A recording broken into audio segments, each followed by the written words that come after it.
خو یوازې اشرف غني او امرالله صالح له هېواده وتښتېدل، نور خو ټول حکومت موږ ته راپاته سو. 500,000 مامورینو ته موږ معاش ورکولو، موږ سره کار کوي. که هغه حکومت افغان شموله و، د ما ولې نه د افغان شموله؟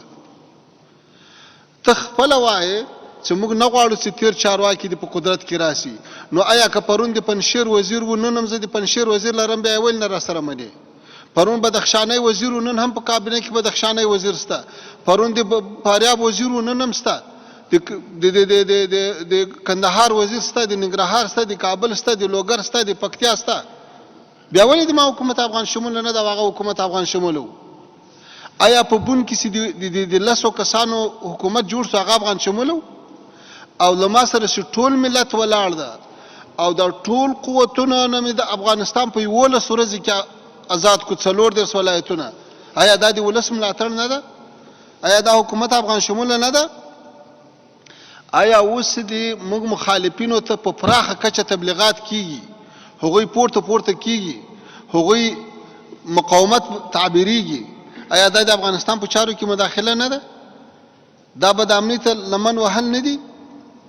نو ګوري راځي یوازې منفي اړخو ته باید متوجه نشو، باید مثبت اړخونه راواخو، په مثبتو اړخونو باندې باید کار وکړو، یو له بل سره همکاري وکړو، یو له بل سره تعامل وکړو. آیا په دې تیرو 40 کالو کې تاسې کولی شئ چې یو بهترین ماډل په افغانستان کې موږ ته وښایسته او بیا راته ووایاست چې ستاسې نظام خراب په داسې کوي لکه د کمونیستانو کودتا، لکه د رباني حکومت، لکه د کرزي حکومت، لکه د غني حکومت؟ آیا هغه افغان شموله و؟ تاسې ونه لیدل چې انتخاباتو کې مړي وسو؟ تاسې ونه لیدل چې د انتخاباتو نتیجې اومه میاشت راوتلې؟ تاسې ونه لیدل چې د انتخاباتو نه وروسته بیرته په جوړجاړي باندې حکومت جوړ شو؟ د انتخاباتو په نتایجو نه ده جوړ شوی؟ تاسې ونه لیدل چې په تیرو 20 کلو کې د افغانستان ټول تاسیسات تخریب شو، د افغانستان ټولې شتمنۍ تخریب شوې؟ نن د ما سرمایه هم کنګل شوې ده، په ما بندیزونه هم لګول شوي دي او له ما نه کار هم غواړي. آیا دا کېدای شي چې ته په یو باغ باندې اوبه بندې کړې او بیا ما ته وایې چې دا باغ په ګیلاس باندې اوبه کړه؟ د ما شتمنۍ کنګل ده، د ما په بینکو باندې بندیز لګېدلی ده او بیا له ما نه ټول اصلاحات هم غواړي. ولې دا خو زموږ حق ته افغانان یو، بشر یو، باید په دې بشر باندې رحم وشي. یوازې د فشار الې کارول، یوازې تهمتونه لګول، راسي همکاري سره وکړو. ټولې دنیا ته مخ یې خلاصه کړې ده، ټولې دنیا ته د مثبت تعامل پیشنهاد کړی ده، راسي تعامل سره وکړو. بس د افغانان هم بشر ده، ډېر وځورېدل، ډېر شهیدان سو، ډېر بندیان سو، بندیخانې پرې ډکې سوې او له هېواده مهاجر سو، در بدره سو. نن یو فرصت راغلی ده، ټول افغانانو خپل کور کې آبادیږي، راسي همکاري ورسره وکړو. د افغانستان د اسیا زړه ده، که دا زړه په امن و ټول اسیا به په امن وي، که اسیا په امن و دنیا به په امن وي. راسي له دې فرصت نه ښه استفاده وکړو، راسي په دې باندې همکاري سره وکړو. زه بیا هم له تاسو ټولو نه مننه کوم چې له افغانستان سره مرستې کړي دي، بشري مرستې هم کړي دي او د نورو مرستو اراده لرئ. خدا درته ویلی شم چې د افغانستان حکومت ډېره ښه اراده لري. واحد حکومت ته د موږ په حکومت کې هیڅ داسې نیمګړتیا نه ده راغلې چې په تیر حکومتو کې دي نو هغه نیمګړتیاوې نه وې. الحمدلله موږ د افغانستان په 425 ولسوالیو کې محاکم فعاله کړي دي چې څوک په چا باندې ظلم ونه کړي.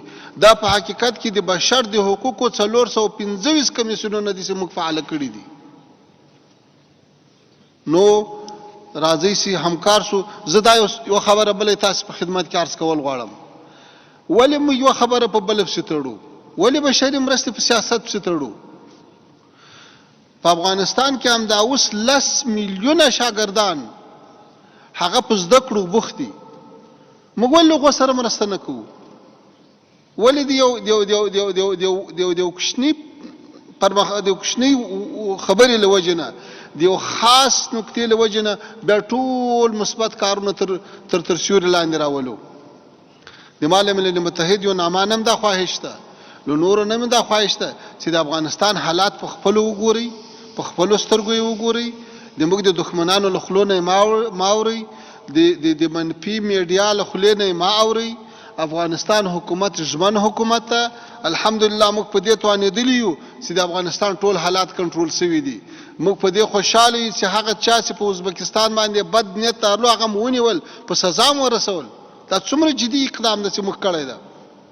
د افغانستان خاوره نه دي چا په ضد استعمالېدلی شي، نه موږ چاته اجازه ورکوو، نه افغانان څوک دا حق لري چې افغانان په اور کې وسوځي، نه څوک دا حق لري چې د افغانستان خاوره د چا په ضد استعمال کړي.